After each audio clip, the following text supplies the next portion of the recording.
जगदम्बे महाराजेश्वरी प्रभु जगद्गुरु पाद पद्मे तयोसितो प्रणमामि मुहुर्मुहुः। बोलिए श्री सद्गुरुदेव महाराज की जय। बोलिए अमृतंग भगवान की जय। परम पिता परमात्मा इष्ट गुरुदेव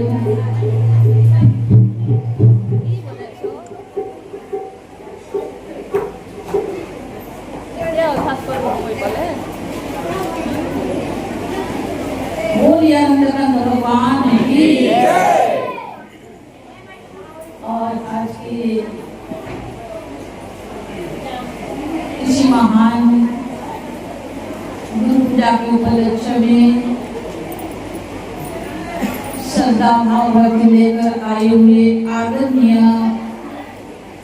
भक्त वृंदगण, माताओं एवं बहनों और छोटे छोटे नन्हे मुन्ने बच्चों, हम काफी देर से श्री गुरु महाराज जी के चरण कमल छत्र छाया में बैठकर हम पूर्वोक्ता गुरु भाई की मुखारबिंद से उन्हीं के विचार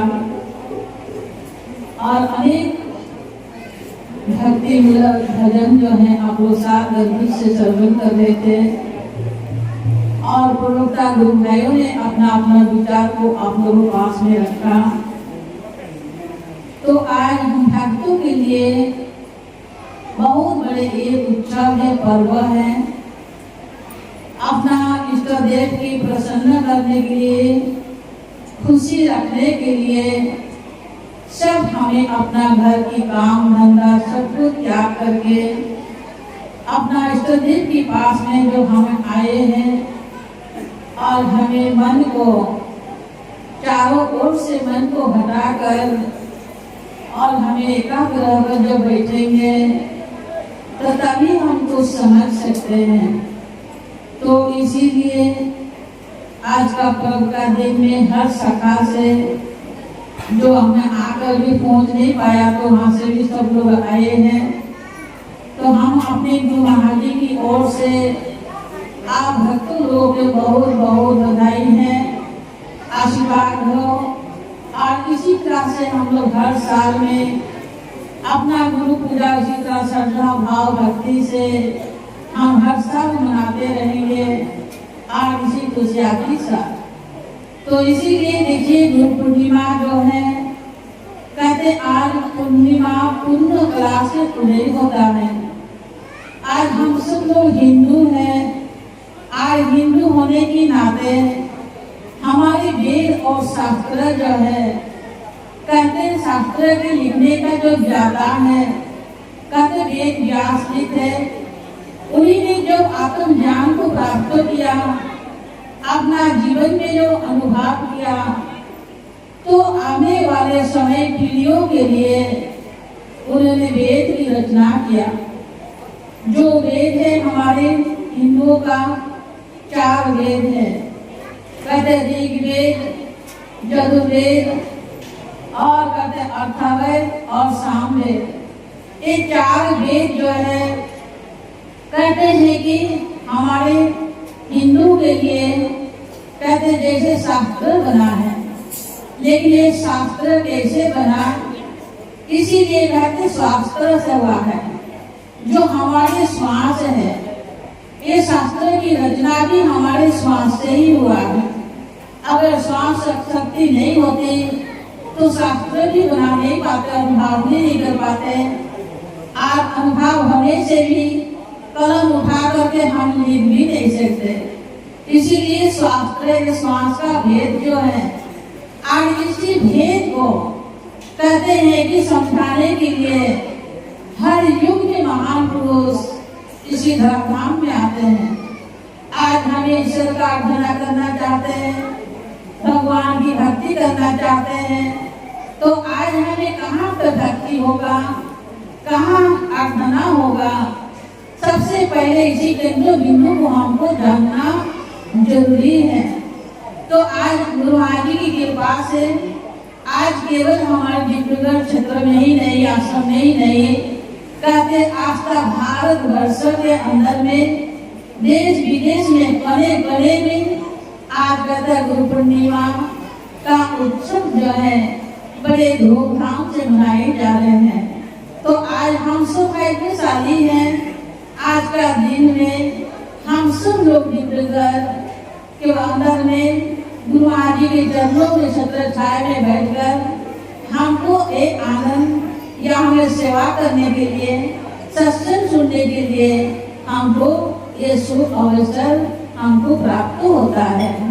इसीलिए कहते हैं कि जीवन में आज ईश्वर जो है, ईश्वर को हम लोग कहाँ ढूंढेंगे। तो इसीलिए कहते हैं कि जो एक समय सारे ऋषि मुनि लोग सप्त ऋषि इकट्ठा होता है और इकट्ठा होकर चर्चा करते हैं आज जो परमपिता परमात्मा संसार का रचयिता जो बनाने वाला है वो कहाँ पे है और कैसे जाना जाए, किसको आराधना करना चाहिए, कैसे पूजन करना चाहिए, आज सब विचार विमर्श करता है।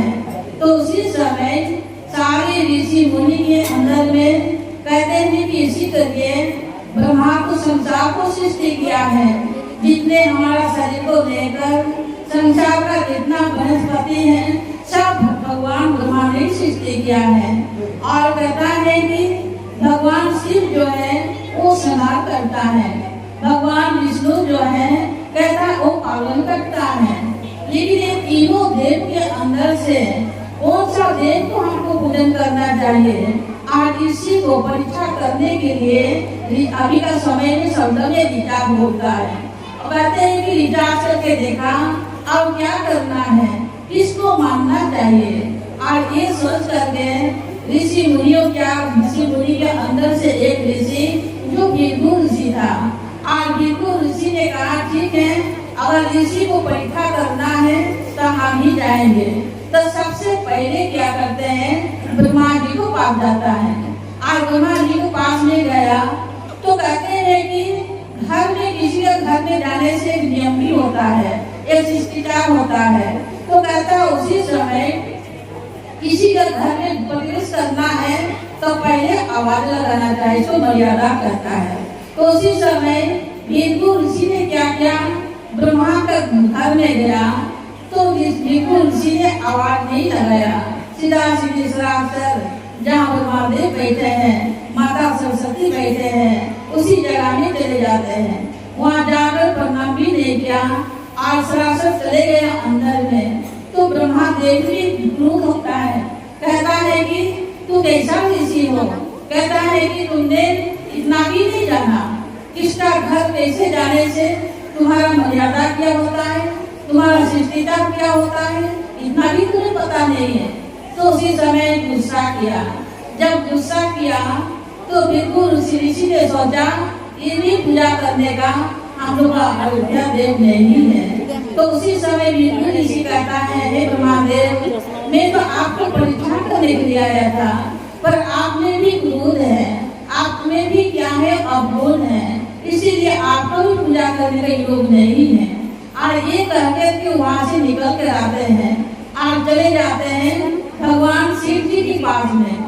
भगवान शिव जी के पास में गया तो भगवान शिव भी इसी तरह से गुस्सा ही किया और वहाँ भी गुस्सा किया। तो उसी समय भृगु ऋषि ने कहते हैं प्रभु मैं तो आपको परीक्षा करने ले आया था, पर आप भी क्या है तमोगुणी है। कहते तमोगुणी होने के कारण से आप जो पीड़ित हैं और इसीलिए आपको भी पूजा करने का योग नहीं है। तो कहता तो मनी मन क्या करते हैं भगवान विष्णु के पास जाते हैं और भगवान विष्णु के पास में गया। भगवान और माता लक्ष्मी जो है अपना शयन कक्ष में बैठ करके वार्तालाप कर रहे थे और भृगु ऋषि भी वहाँ चले जाते हैं। वहाँ जब गया तो वहाँ में भी सरासर अंदर चले गए और चले जा करके क्या करते हैं, बैठा है भगवान विष्णु माता लक्ष्मी, आज जाकर उसके छाती में 1 लाख मारता है। जब 1 लाख मारा उसी समय भगवान विष्णु ने गुस्सा नहीं किया, कहता हे मृगो, मेरा हृदय छाती जो है पत्थर की तरह है, चाटन की तरह है, तुम्हारा पाँव जो है बहुत कोमल है, तुम्हें चोट तो नहीं लगा, तुम्हें दर्द तो नहीं हुआ। और उसी समय भगवान विष्णु के मुंह से ऐसा शब्द निकला, उसी समय मृत्यु ऋषि ने समझा, मतलब वो क्रोधित होने की जगह, गुस्सा करने की जगह में ये मुझे ही मलमपट्टी कर रहा है। तो उसी समय कहते आपको पास में ही क्या सद्गुण है, और इसीलिए मेरे परीक्षा करने के लिए आए थे, और इसीलिए पूजा करने का युग तो आप है। और उसी समय उन्होंने आकर के सारे ऋषिगण को बताया पूजा करने का जो निर्णय है, कहते भगवान विष्णु है, और भगवान विष्णु का ही पूजा करना चाहिए। कहते ब्रह्मा जो है कहता है कि सबद गुण है, आदर गुण के संसार को सृष्टि किया है, आत्म गुण में भगवान शिव है। कहता शरीर जो अंत समय में नाश हो जाता है उनका भाग पड़ता है, और भगवान विष्णु जो पालन करता है, कहता वो पालन करता है, और इसीलिए पूजा तो उनको ही करना चाहिए। तो आप देखिए कहते हैं कि पूजा सत का ही पूजा होता है। कहता सत जो क्या है, कहते सत सबके अंदर में समाया हुआ है, लेकिन फिर भी हम लोग उसी को ज्ञान नहीं होता है। तो इसीलिए कहते हैं कि एक भजन में कहता है, गाएंगे तो कहता है कि तेरा सतचित आनंद रूप कोई कोई जाने रे, तेरा सतचित आनंद रूप कोई कोई जाने रे, कोई कोई जाने, कोई कोई जाने, कोई कोई जाने रे, तेरा सतचित आनंद रूप कोई कोई जाने रे, तेरा सतचित आनंद रूप कोई कोई जाने रे।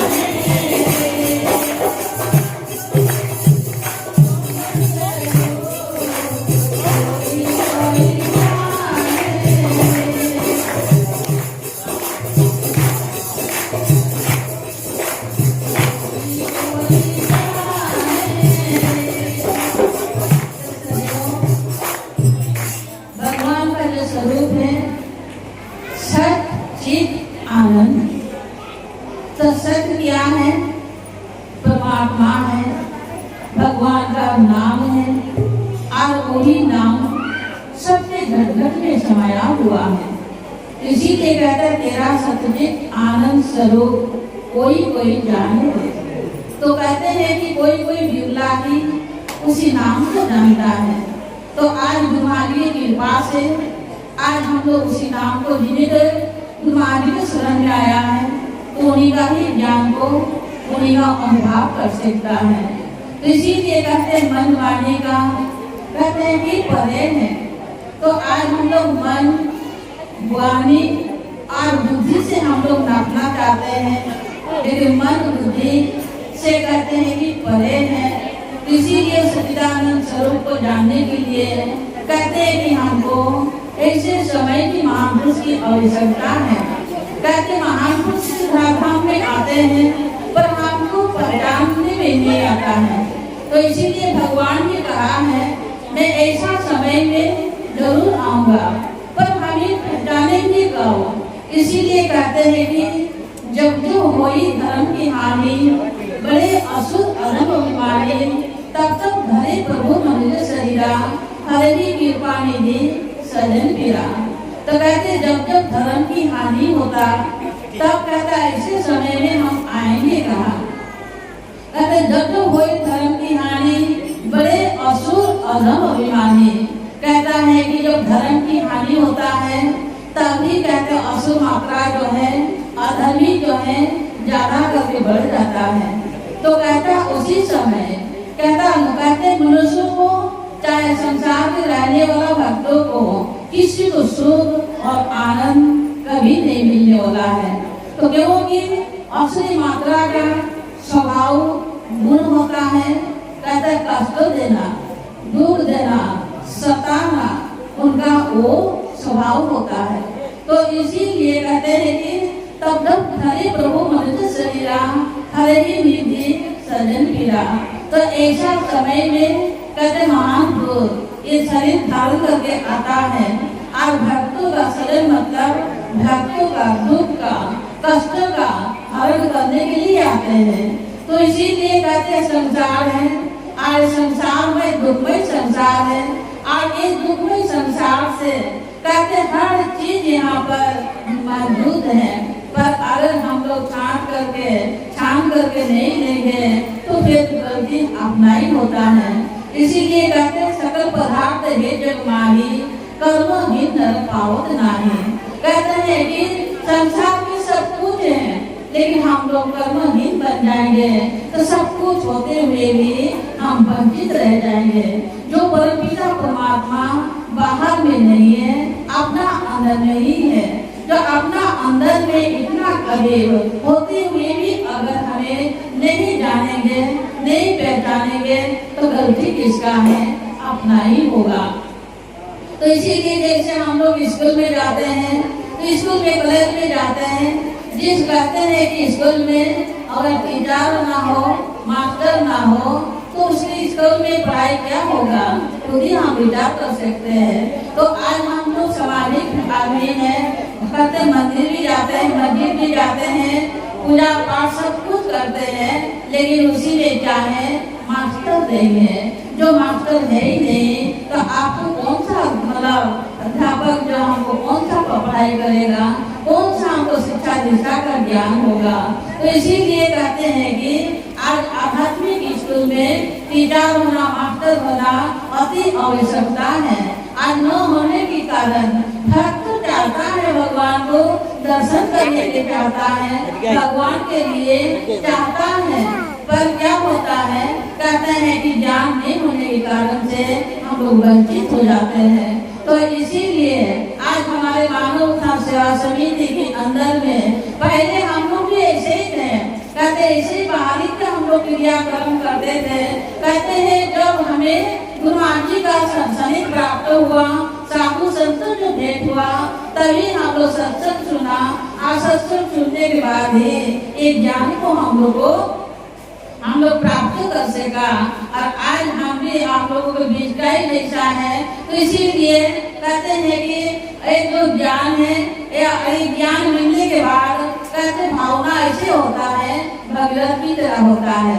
भगीरथ जो क्या है तपस्या अपना ही किया था, अपना पूर्वजों को उद्धार के लिए क्या किया? उन्होंने घोर तपस्या किया।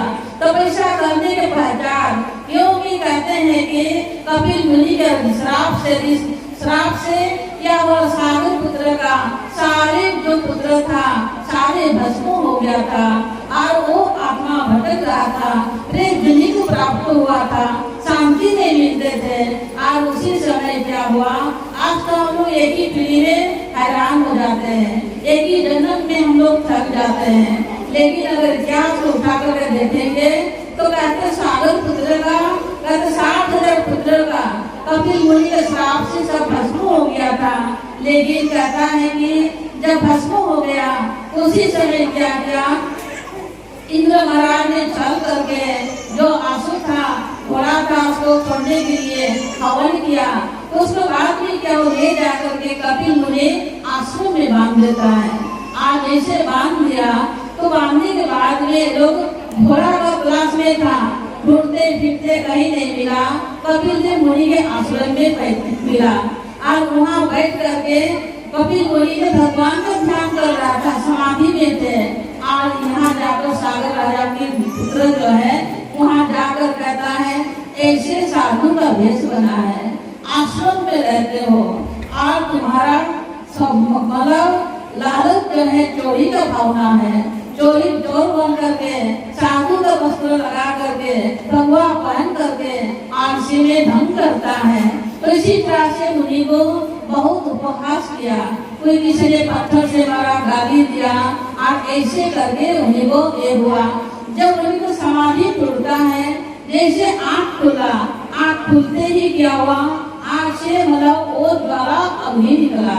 और निकला जब तो क्या हुआ, साढ़े सागर पुत्र का, भागवत में सुनने आता है, सागर पुत्र का मतलब 60,000 पुत्र का सब भस्म हो जाता है। और भस्म जब हो गया तो कहता है कि सागर महाराज के राज्य में कहता अकाल होता है, अन्न पानी जल कुछ जब नहीं मिला उसी समय ज्योतिषी को दिखाता है। और ज्योतिषी कहते हैं महाराज आपका यहाँ अकाल इसलिए पड़ा है, कहता है कि आपका जो पुत्र है और ये पुत्र क्या हुआ, ऋषि का जाकर के अपमान किया है और इसीलिए ऋषि का श्राप मिला है। तो कहता है कि इसका उपाय क्या होगा, इलाज क्या होगा।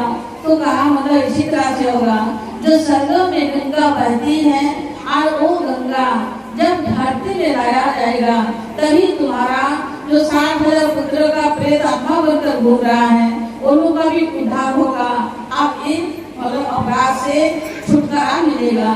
तो उसी समय देखिए कहता है कि सागर महाराज जो था, जो पता चला, जो मतलब उसी समय अपना बेटा को राजपाट सौंप देता है।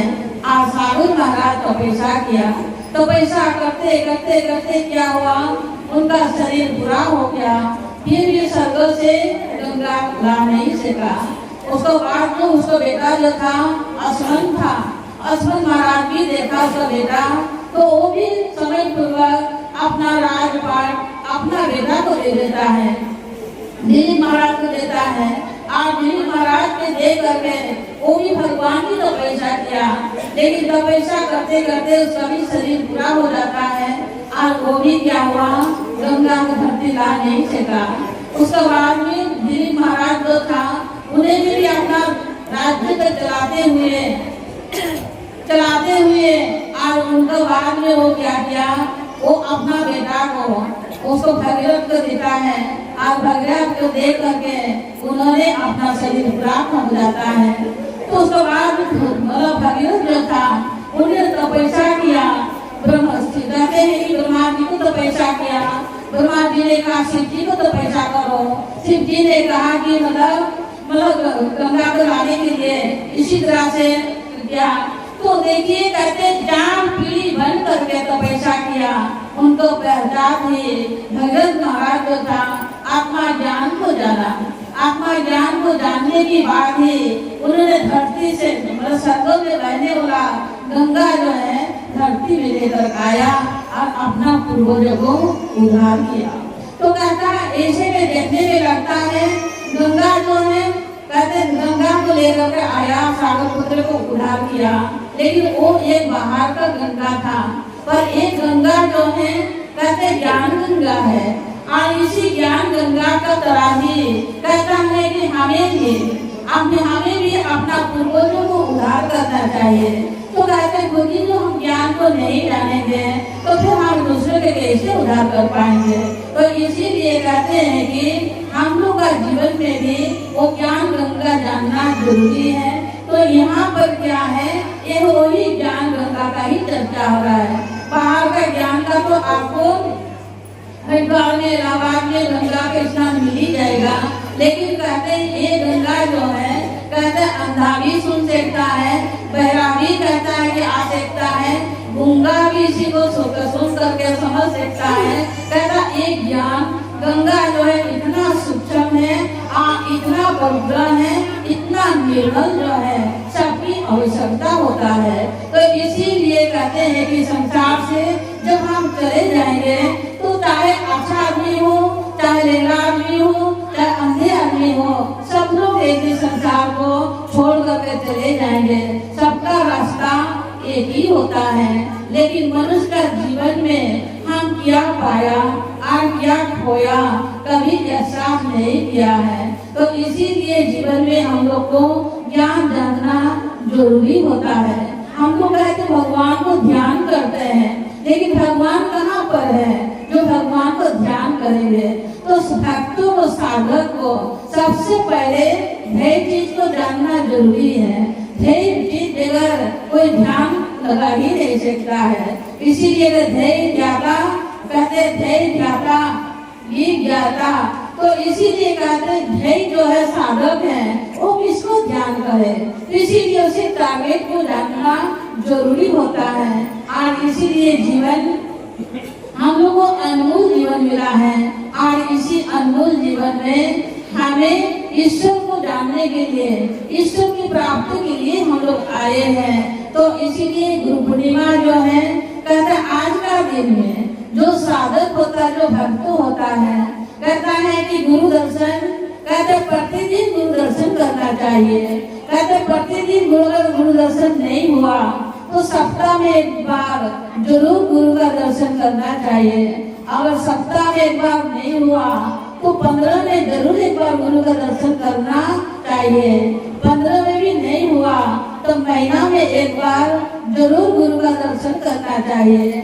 और 15 में नहीं हुआ तो महीना में जरूर एक बार गुरु का दर्शन करना चाहिए। 3 महीना में करना चाहिए।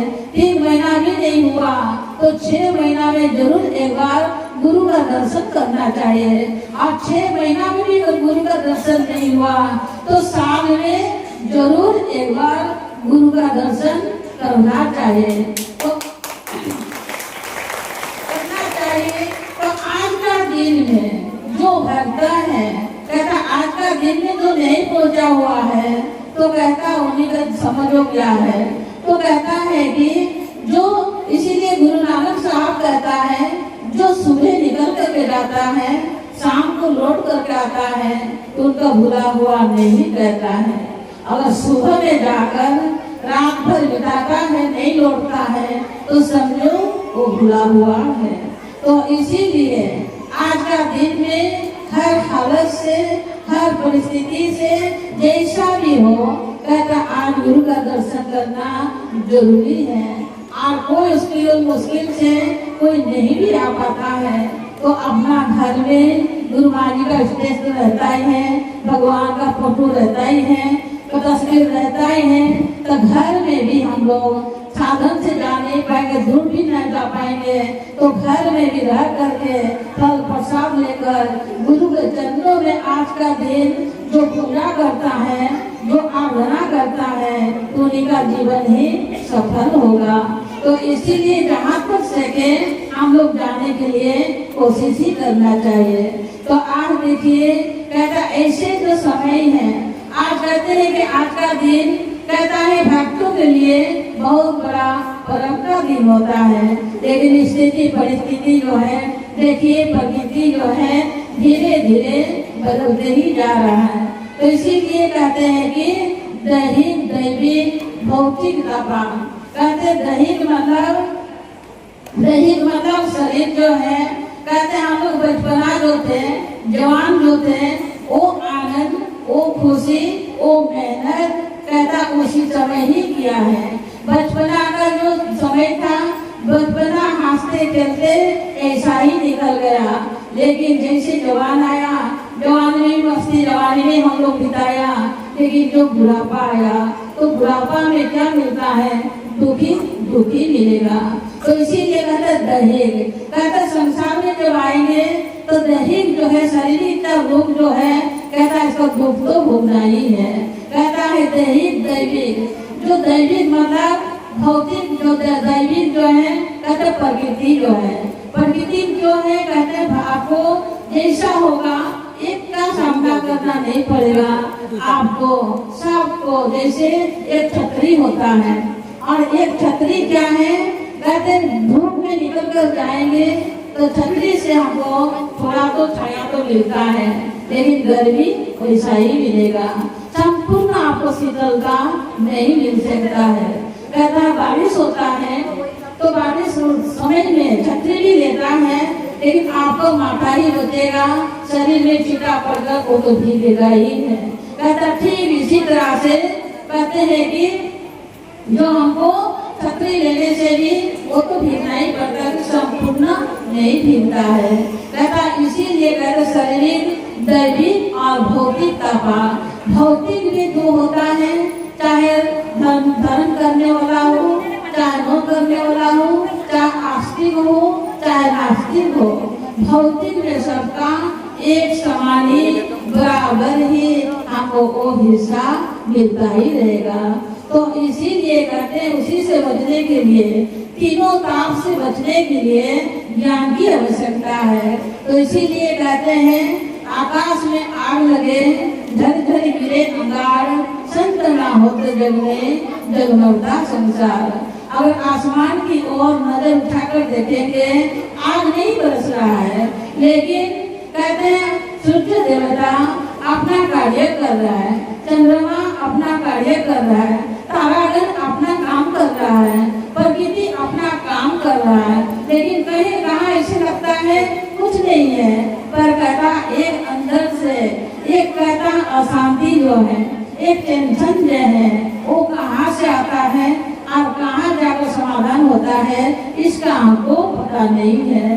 तो इसीलिए कहता आकाश में आग लगे, झर झर पड़े अंगार, संत ना होते जग में जगमगता संसार। तो कहते हैं हमारे अंदर में अज्ञान रूपी अंधकार जो है, अज्ञान रूपी अग्नि जो है वो प्रज्वलित है। अज्ञानता के कारण से हम लोग सब लोग दुखी हैं, सब लोग हम लोग अनुभव करते हैं हम ही दुखी है, हम ही कष्ट कर रहे हैं। ऐसा नहीं, संसार के सब प्राणी सबको झेलना पड़ता है, लेकिन उसी से समय जो है थोड़ा समय हमको कहाँ मिलता है।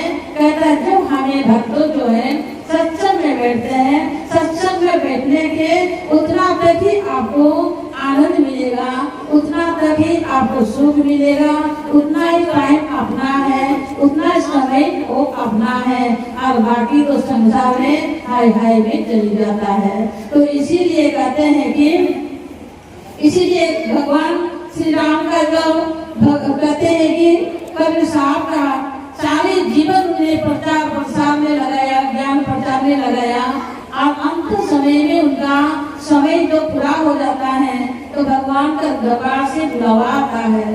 कबीर साहब तो कहता है कि महाराज आपको भगवान ने बुलाया है। तो कबीर साहब ने समझ लिया मेरा टाइम पूरा हो गया शरीर का, लेकिन हमको जाना है। लेकिन कबीर साहब पूछते हैं महाराज ये बताओ वहाँ भी जाकर किसी तरह से मतलब सत्संग मिलेगा क्या, वहाँ जाकर इसी तरह से साधु से मिलेगा क्या? तो वहाँ कहता है कि ऐसा नहीं मिलेगा, नहीं मिलेगा। तो कहता है वहाँ तो केवल मृत्यु लोक में जो दान किया है, जो पुण्य किया है, जो अच्छे कर्म किया है, वही पुण्य बन करके आपको स्वर्ग लोक प्राप्त होगा। आज स्वर्ग लोक में उतना ही तक रहना पड़ेगा, जब तक आपका पुण्य है उतना दिन तक आपको वहाँ ऐश आराम सब कुछ मिलेगा। और पुण्य क्षीण होते ही आपको फिर धरती लोक में आना पड़ेगा। तो उसी समय कबीर साहब कहता है अगर साधु संग नहीं मिलेगा, अगर हमें वहाँ सत्संग नहीं मिलेगा तो क्या फायदा हुआ। तो इसीलिए कबीर साहब इतना झट से एक बड़े चपाई बना देता है और कहता है राम बुलावा भेजिया दिया कबीरा रोए, जो सुख साधु संगत में सो वैकुंठ में ना होए। कहता ऐसे सुख ऐसे आनंद वैकुंठ में भी नहीं है, लेकिन जो साधु के संग में बैठ करके जो आनंद मिल रहा है तो कहता उतना तो वैकुंठ में भी नहीं मिलेगा।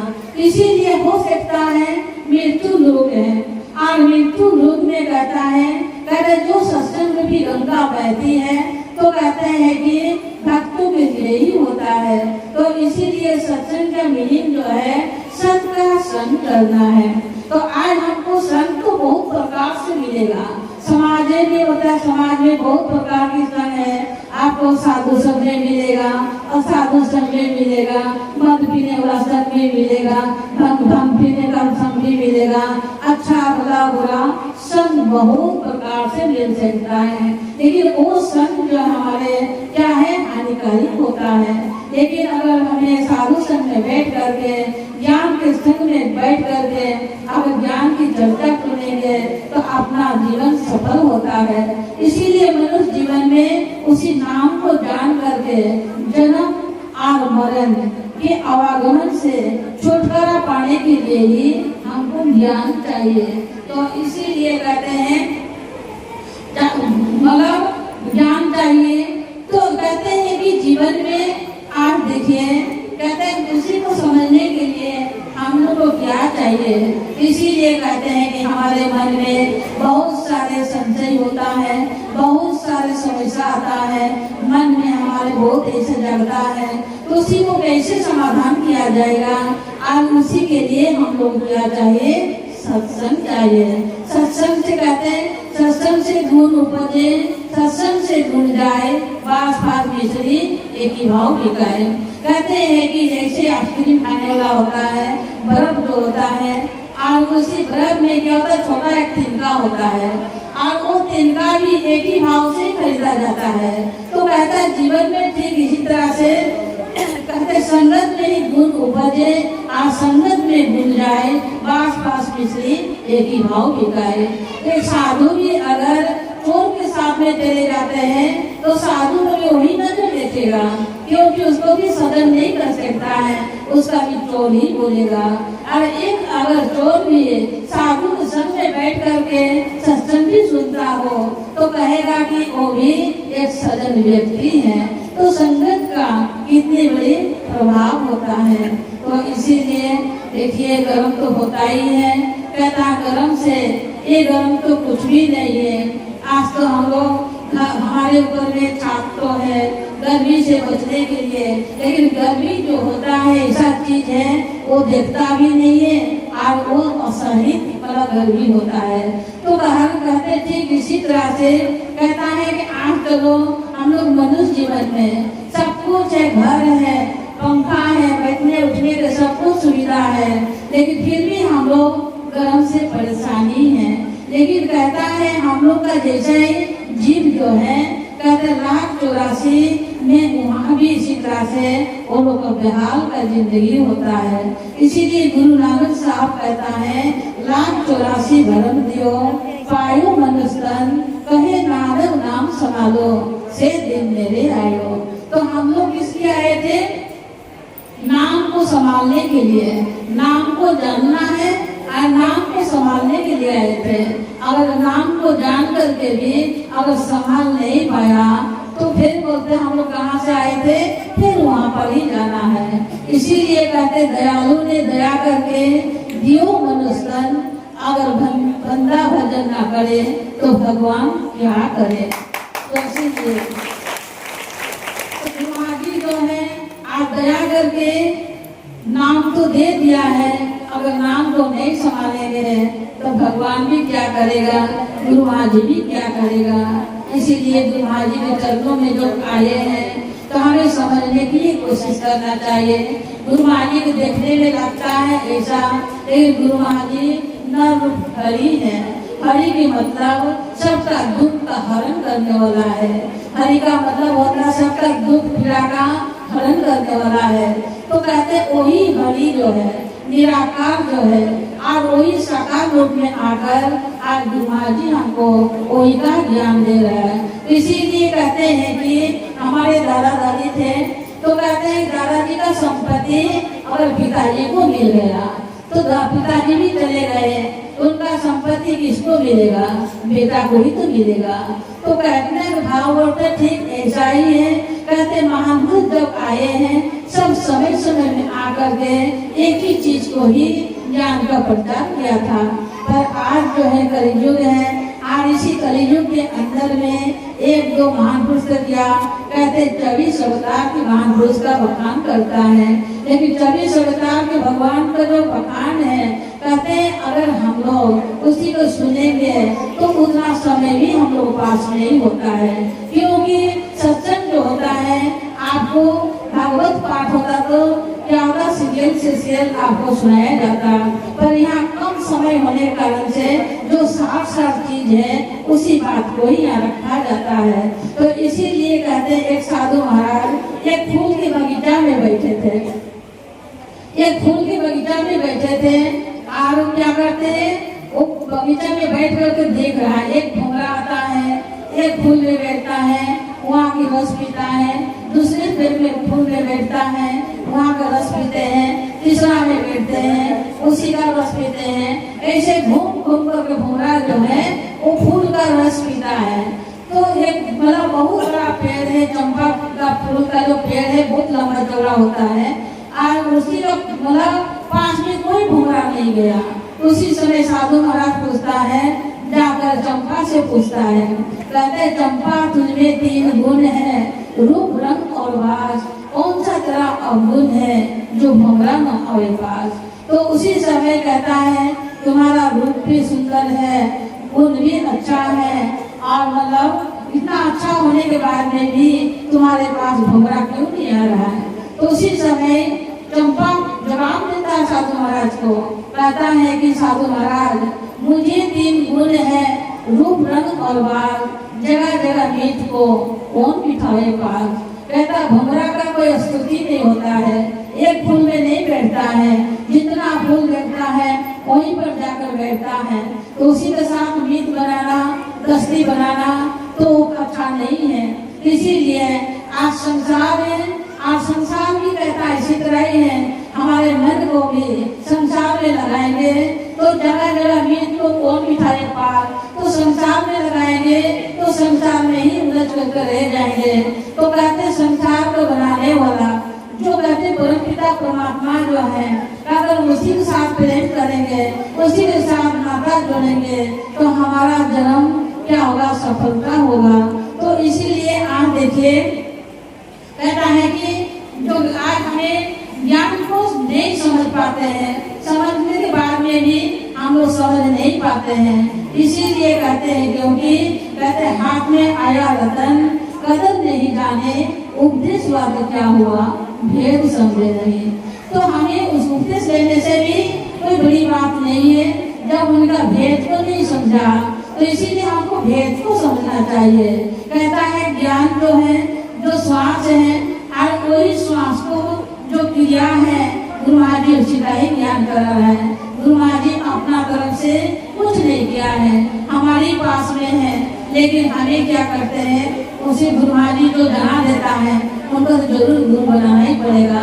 जैसे हमें पानी लेने जाते हैं तालाब में, कुआं में, तो पहले हमको झुकना पड़ता है। झुकने से ही क्या होता है, पानी तालाब से निकाल सकता है। चाहे नलका के पास जाते हैं तो नलका के पास में बर्तन लेकर जाते हैं, तो बर्तन हमें पहले नलका के नीचे ही हमें बर्तन को रखते हैं, तब हमें नलका चला करके हमारा बर्तन बाल्टी वगैरह जो भी हो तो पानी से भरता है।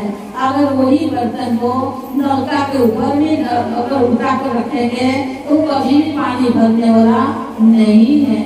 तो जो साधक होता है, जो भक्त होता है, सदा ही झुकना पड़ता है, झुकने से ही कुछ होता है। इसीलिए कहते हैं झुकता वही है जिसमें जान हो, वो घबरा रहना मुर्दे की पहचान है। तो कहता है जो भक्त कभी जीत नहीं करता है, भक्त तो जिहार करो उदानी लुढ़क जाता है। भक्त का ऐसे स्वभाव होता है। एक समय में एक मतलब साधु महात्मा था, गुरुद्वार था, और गुरुद्वार की सेवा के लिए बार बार प्रेरणा देते थे।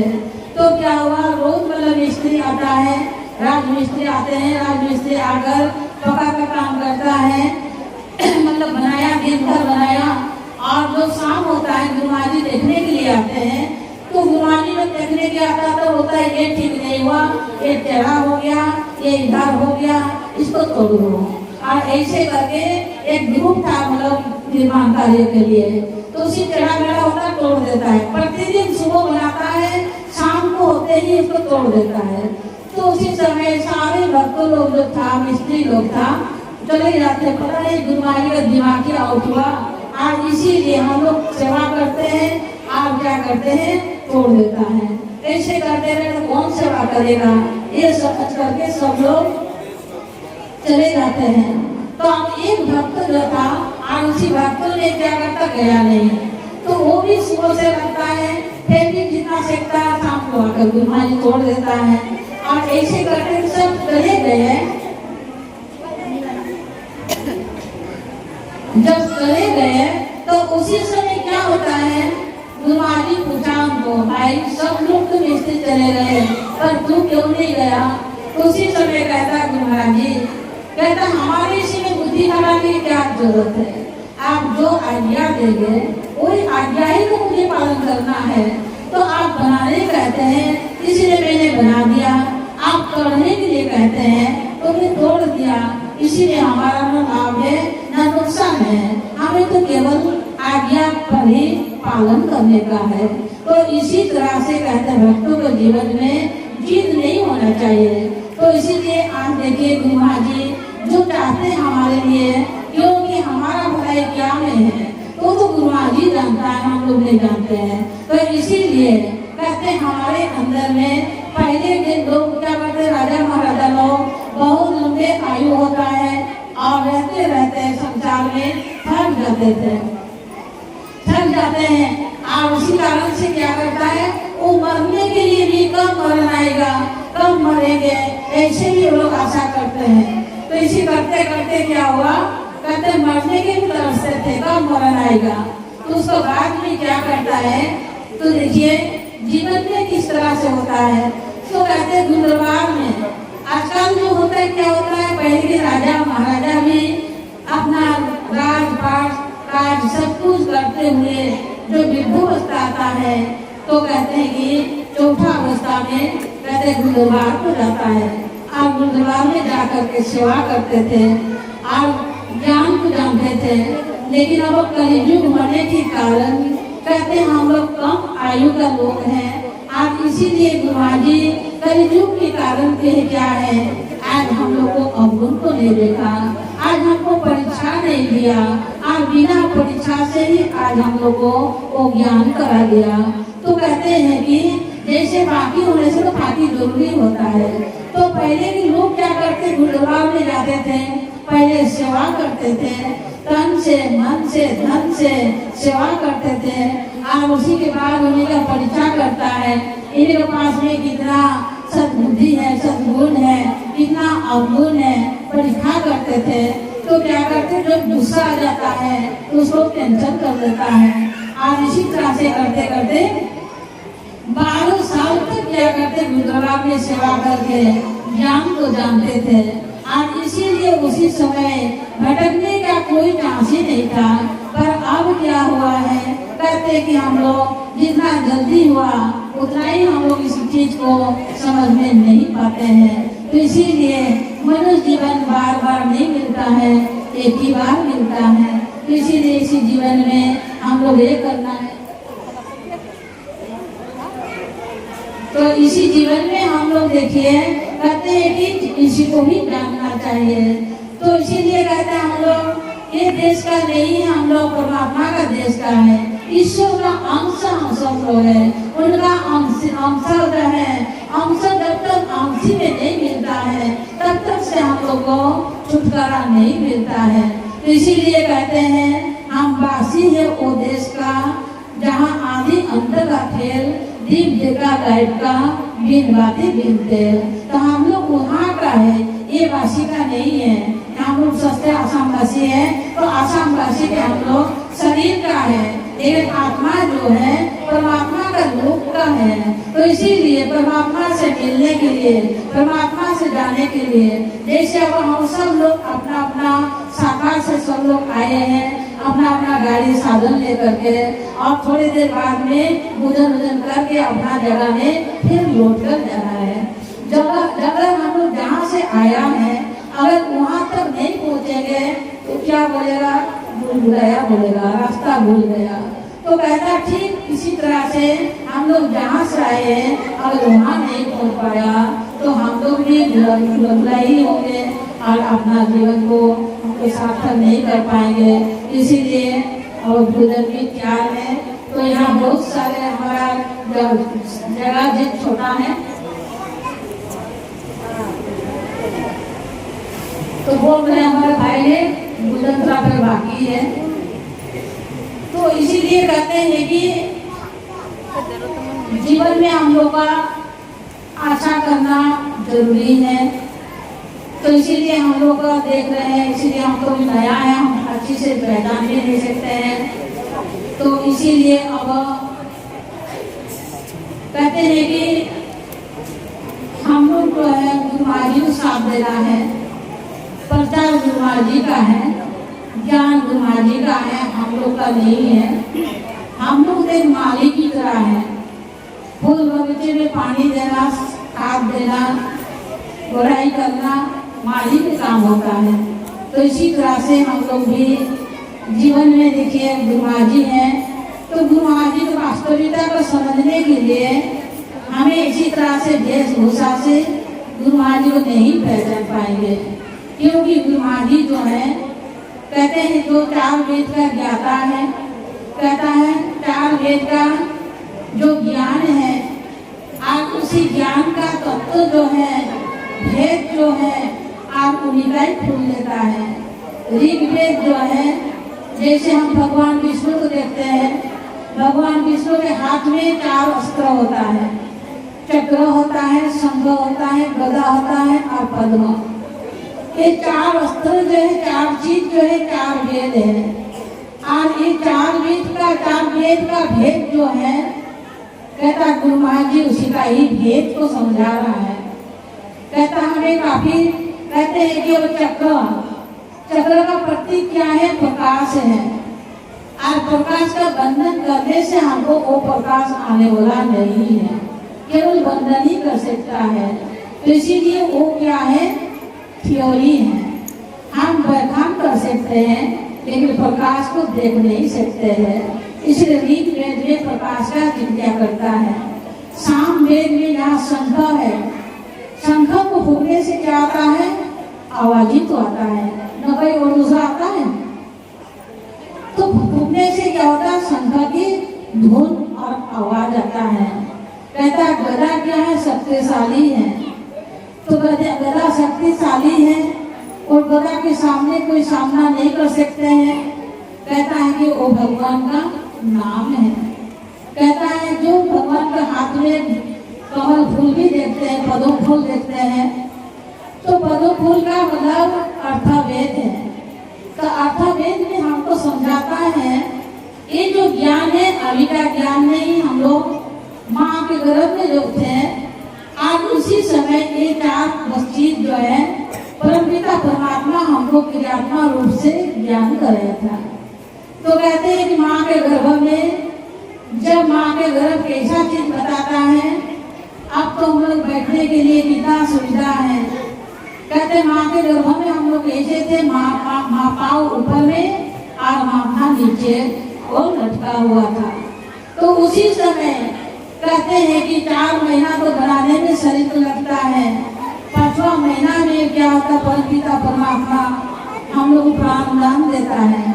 आज जो प्राण दान देता है, कहता वो श्वास लेने में, कहता एक ही श्वास लेने में कहते सहस्त्र वर्ष की तरह कठिनाई और कष्ट लगता था। तो कहते माँ का गर्भ क्या कहा गया? जननी जठा अपनी पाप कहा गया। तो कहता है नरक कहा गया है, जठा अग्नि कुंभी पाप कहते माँ का गर्भ जो है। लेकिन भगवान के कारण से ही भगवान चलाता है, कहते हैं कि पालन करता है, इसीलिए हम लोग संभव होता है बचने के लिए। लेकिन माँ के गर्भ में देखिए कितना बड़ा, कहते हैं कि उसी समय माथा नीचे और पाँव ऊपर में अटका हुआ था, सारे इंद्रिया हमारा बंद था। तो उसी समय हम लोग सांस लेने में बहुत कठिनाई होता था। तो परमपिता परमात्मा से उसी समय प्रार्थना करते थे, हे परमपिता परमात्मा, हे भगवान, मुझे जठा अग्नि कुंभी पाक से बाहर कीजिए। तो उसी समय भगवान ने क्या किया था? उसी समय भगवान ने माँ के गर्भ में ही हम लोग को प्रकाश का ज्ञान कराया। तो अंधारा उठा था और उसी में हम लोग प्रकाश को देखते देखते हम लोग मग्न हो जाते थे। और कहता है जब हमको बेचैन होता है, टेंशन हो जाता है, तो भगवान उसी समय हम लोग क्या किया था? प्रकाश जो है, चक्र का जो प्रकाशी प्रतीक होता है, आज संभव जो होता है वो कहते हैं धून होता है, अनहार धून कहा गया। तो उसी समय क्या किया? तो कहते हैं कि हम लोग टेंशन जब होते हैं तो मन में भी अभी भी होता है, हम लोग वो आदत गया नहीं है। तो लोग क्या करता है? कहता है कि उसी समय कोई गाना गाता है, कोई मनमनी गुनगुनाते रहता है, कोई तो कोई बड़ा मोबाइल देखेगा, कोई तो कुछ करेगा। और इसी तरह से टेंशन को दूर करने के लिए किया जाता है। लेकिन हम लोग वो भाषा को समझ नहीं पाया। तो उसी समय कहते हैं कि ब्रह्मानंद कहते हैं कि उसी समय अनहारनाथ को धूम को सुन करके हम लोग माँ के गर्भ में हम लोग मस्ती में थे।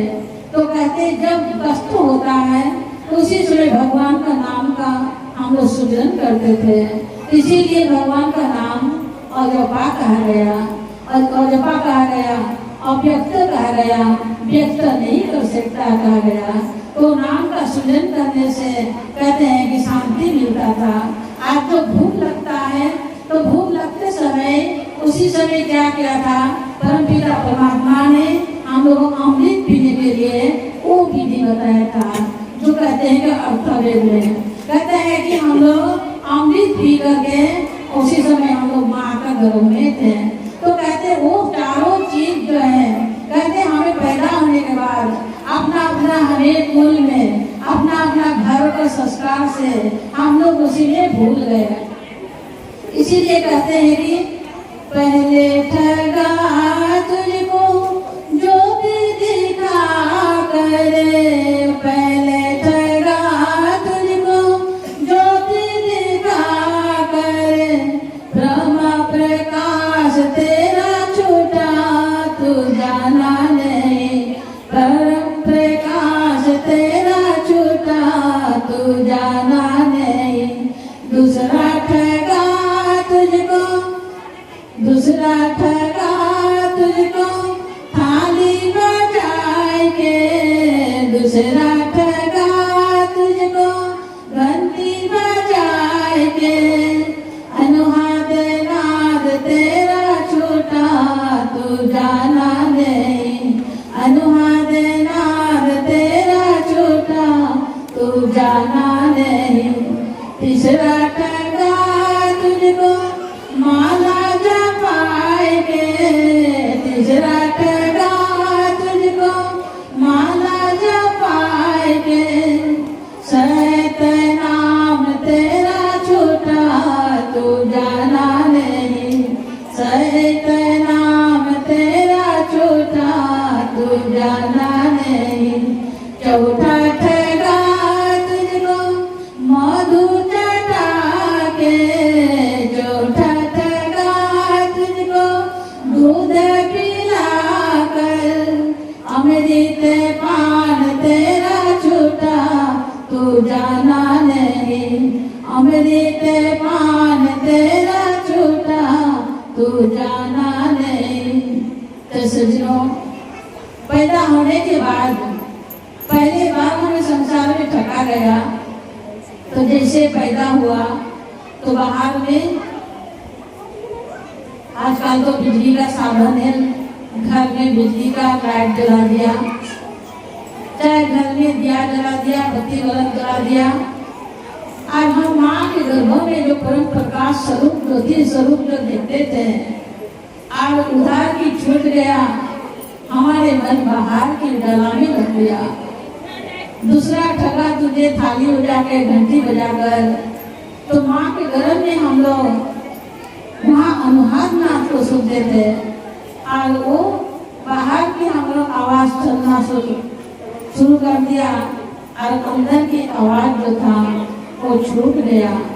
कहते जब बड़ा हुआ तो अपना अपना जाति संप्रदाय के अनुसार में क्या किया, बड़ा जो बेटा बड़ा जो होता है तो कोई जनेऊ संस्कार करता है। तो जनेऊ संस्कार करते हैं तो उसी समय क्या करता है, कोई 5 गुण का लगा देता है, कोई 3 गुण का धागा लगाता है, कोई 9 गुण का लगाता है, और उसी को वर्तमान करता है। वर्तमान के मतलब उपनयन संस्कार। उपनयन संस्कार मतलब 12 साल में बच्चों को बुद्धि जो विकास हो जाता है, अच्छे भले बुरे को समझ सकता है। तो पहले क्या था, गुरुकुल था, और गुरुकुल में जाकर के उपनयन संस्कार करते थे। पर अब तो स्कूल हो गया, कॉलेज हो गया, और इसीलिए उपनयन संस्कार कोई कोई करते हैं आदिवासी चित्रा से।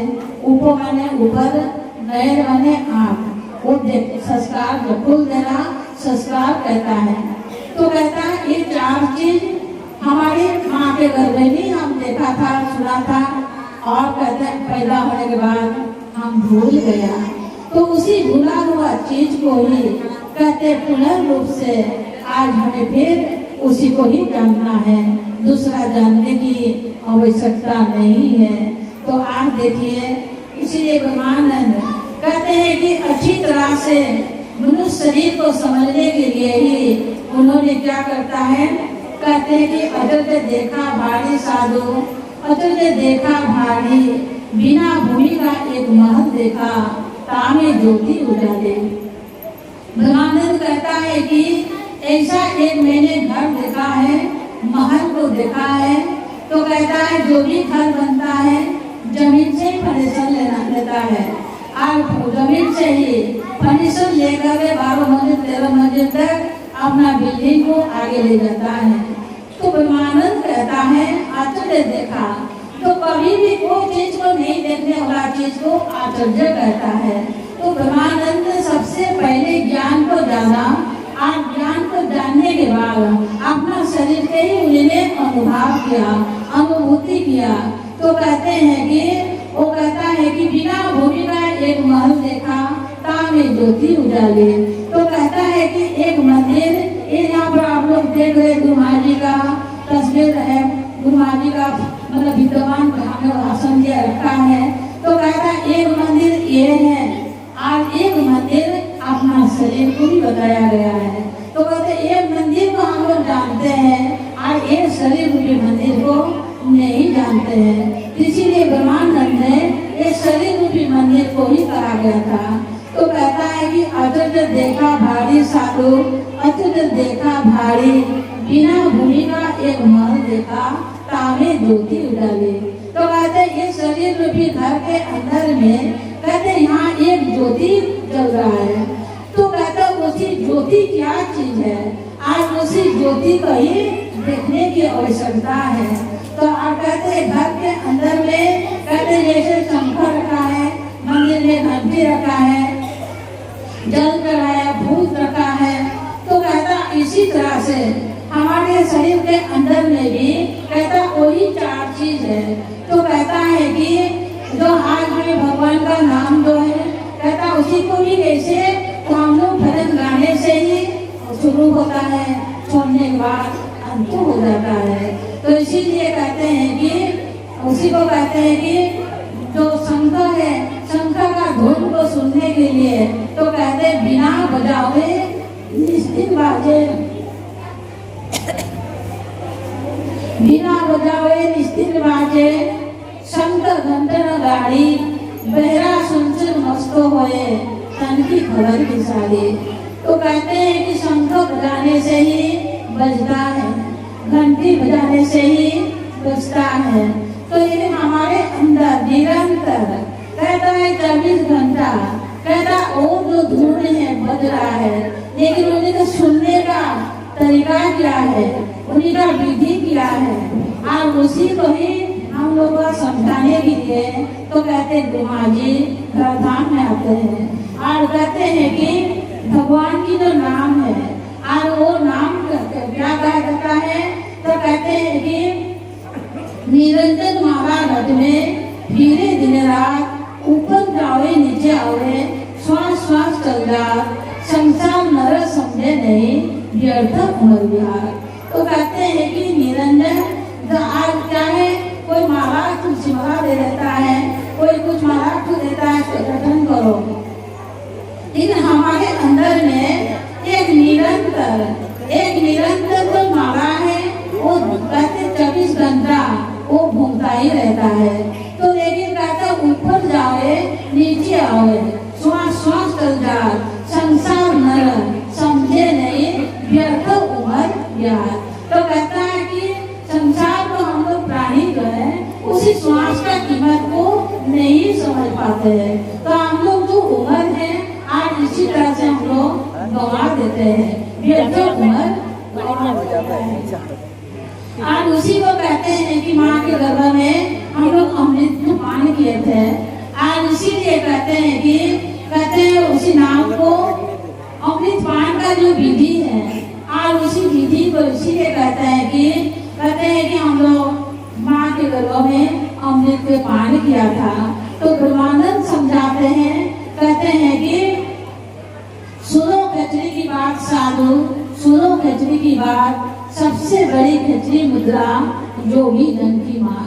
कहता है कि जैसे एक माँ होती है अपना बच्चों को पालन पोषण करते हैं, कहता ठीक इसी तरह से, कहता ठीक इसी तरह से भक्तों की रक्षा जो है, कहता गुरुमानी तो ज्ञान देता है, भक्तों की रक्षा जो है, कहता है जो रक्षा करने वाला, जो खिचड़ी मुद्रा है, जो साधक जानता है वही उसको इस्तेमाल करेगा, आज जो नहीं जानता है तो वो नहीं करता है।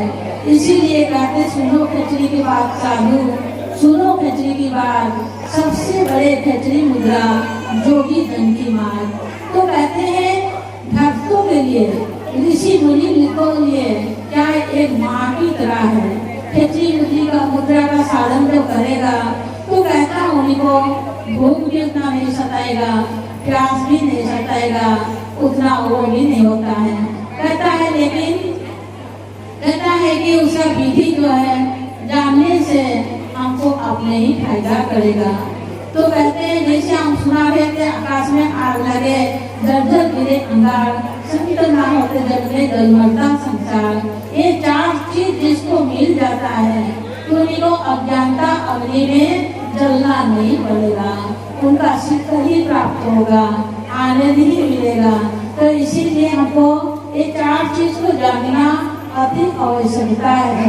तो इसीलिए हमारे मानव उत्थान सेवा समिति में आए, आज समझे ऐसी बात नहीं है। कहते हैं कि कहीं भी अगर आपको मिलता है तो चार चीज का ज्ञान प्रैक्टिकल में अगर कहीं भी मिलता है तो वही जा करके आप जान सकते हैं, अपना जीवन को सार्थक और कल्याण कर सकते हैं। लेकिन अगर नहीं मिला तो हमारे मानव उत्थान समिति की दरवाजा खुला है और आ करके उसको जान भी सकता है। तो इसीलिए तो आज हम लोग देखिए मनुष्य जीवन इसीलिए मिला है और इसी जीवन में ही हम लोग को जानना जरूरी होता है। तो इसीलिए कहते हैं जो एक शिष्य था गुरुमा जी था और गुरुमा जी का दो शिष्य था और दोनों शिष्य गुरुमा जी का बहुत सारे जमीन वगैरह था और जमीन था, जमीन ऐसे ही बांध पड़ा हुआ था। तो दो शिष्य था और दोनों शिष्य क्या करता है, एक दिन गुरुमा जी के पास में जाता है और गुरुमा जी के पास में जाकर कहता है गुरुमा जी एक हम लोग सुझाव लेकर आया हूँ, एक सुझाव लेकर आया हूँ, अगर सुने तो हम सुना सकता हूँ। तो गुरुमा जी बोला ठीक है सुनाओ क्या बात लेकर आया। तो दोनों शिष्य कहता गुरुमा जी आपका जमीन तो बहुत सारे हैं, ये जमीन ऐसा ही पड़ा हुआ है, लेकिन अगर हम लोग खेती करेंगे तो आधा हिसाब आपको आधा खेती दे देंगे, हम लोग आधा लेंगे। तो गुरुमा जी भी सोचा बात तो ठीक है, जमीन ऐसे पड़ा होने से क्या फायदा। उसी समय गुरुमा जी कहता ठीक है। तो जाकर दोनों शिष्य क्या करता है जंगल काटा और काट करके क्या किया, मिट्टी को पूरा तैयार किया, बीज डालने के हिसाब किया। तो उसी समय जाकर गुरुमा जी से कहते गुरुमा जी मिट्टी तो बड़ा तैयार है पर अब हम लोग बीज डालने का समय है, पर आप मतलब एक शर्त है और मतलब ये शर्त ऐसा है हम लोग फसल तो करेंगे तो फसल आप ऊपर का फसल लेंगे कि नीचे का लेंगे। तो गुरुमा जी ने सोचा जो भी होता धान गेहूँ जो भी फलता तो ऊपर नहीं फलता है। तो गुरुमा जी ने बोला देखो हम ऊपर का फसल लेंगे बोला। और वो दोनों शिष्य आता है आकर के विचार करता है अब क्या लगाने से नीचे का फसल होगा। आकर के क्या किया वो लोग आलू लगाया, मूली लगाया, सरगोम लगाया जो जमीन के नीचे फलने वाला, ऐसे लगा लिया। लगा करके जब फसल उठाने का समय आया तो नीचे नीचे का फसल गुरुमा जी का तो सब था ही, ऊपर का फसल लेके बोल कर गए।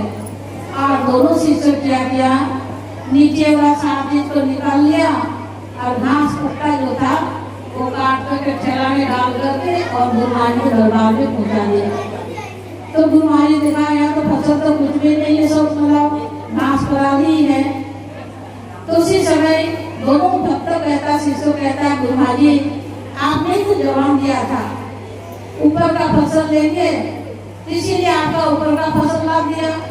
हम लोग मूला लगाया, आलू लगाया, नीचे फल का चीज लगाया, इसीलिए हम लोग रखा।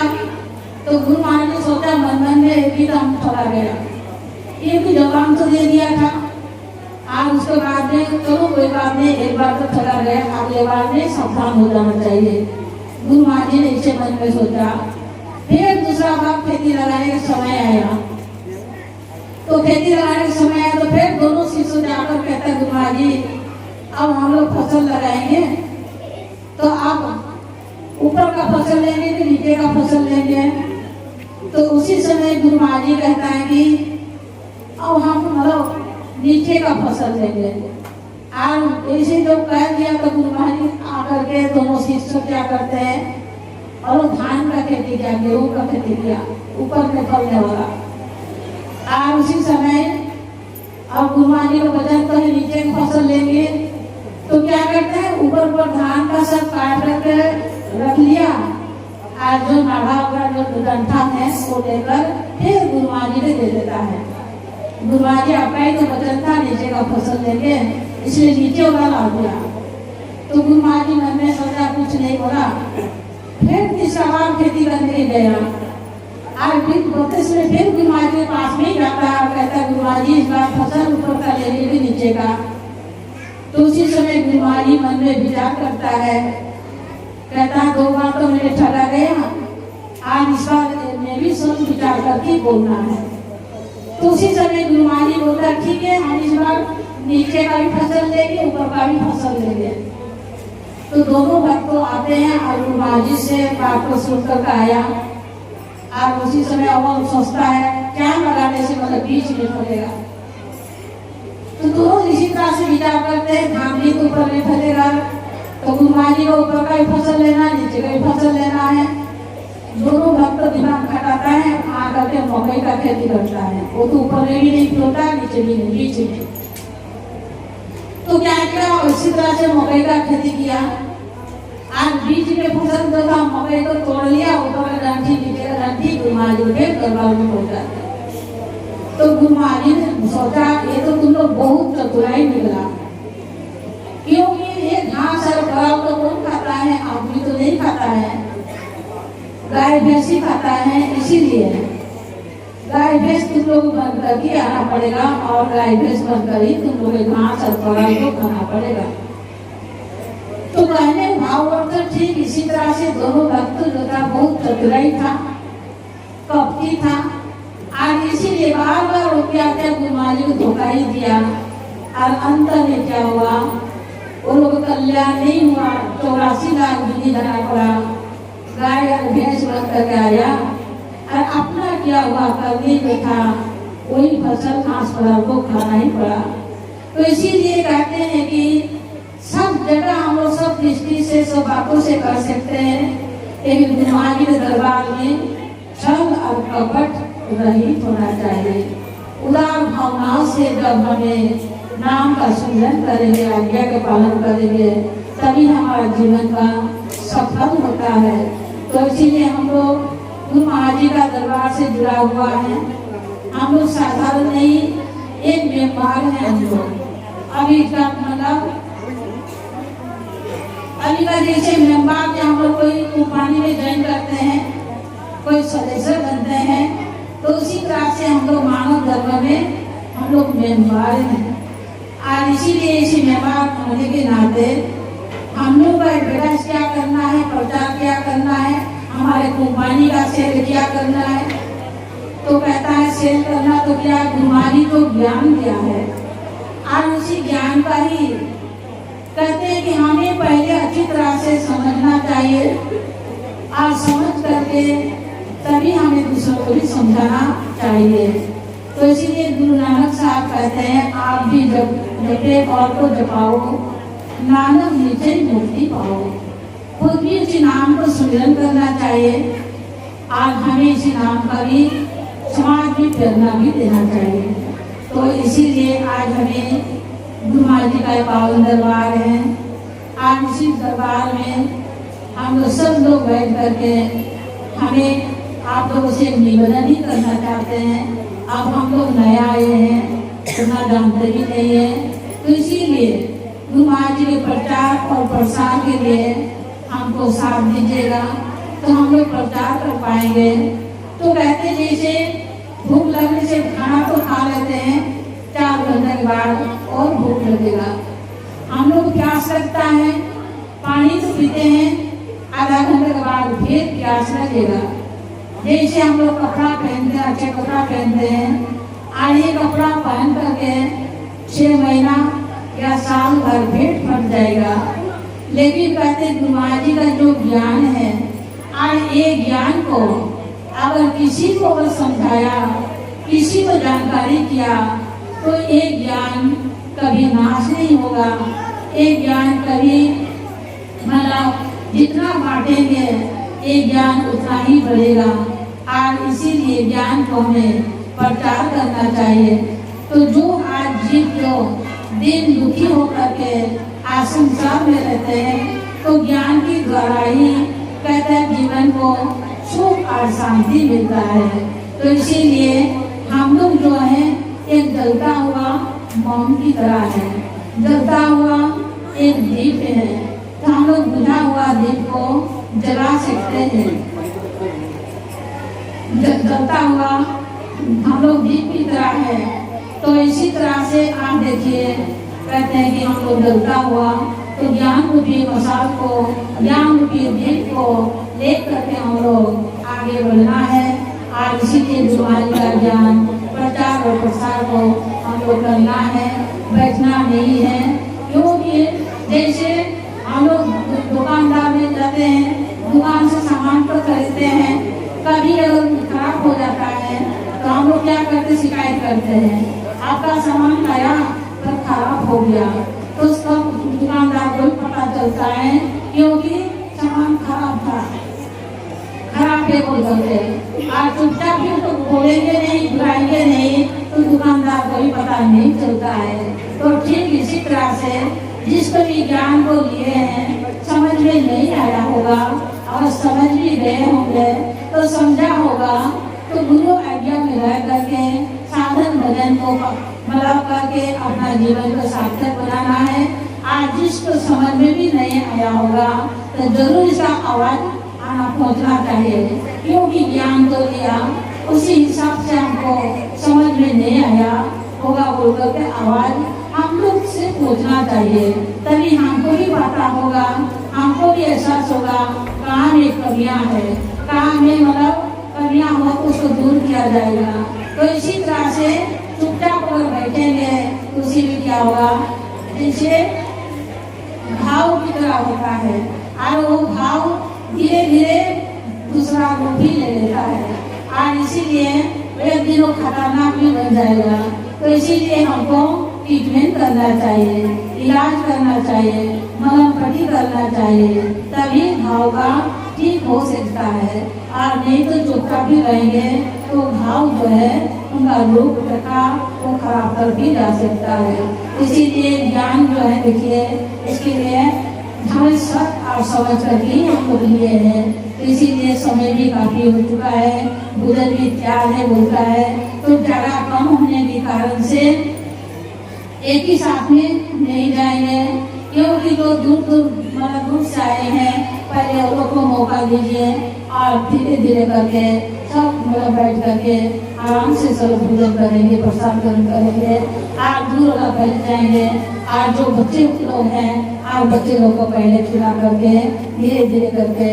तो इसीलिए आप लोग देख रहे हैं, हम लोग का बैठने उठने का भी छोटा पड़ गया, परिवार बड़ा हो गया, और हमारा व्यवस्था छोटा पड़ गया। इसीलिए व्यवस्था को हम लोग कैसे करने से इसको सुधार हो सकता है, कैसे करने से इसको सब सबको भक्तों को सुख मिलेगा, आनंद मिलेगा। और इसीलिए ये चीज को भी हम लोग को थोड़ा ध्यान देना है। तो आगे भजन कीर्तन और हमारे प्रवक्ता कार्यकर्ता लोग भी आप लोग भी विचार रखेंगे, तो आप लोग इसी कार्यक्रम का और भजन के आनंद लेते रहेंगे। और हमारे आदरणीय भाई जी भी हैं, उन्हीं का मुखारबिंद से भी आप लोग शब्द सुनेंगे। बोलिए आनंद कांत भगवान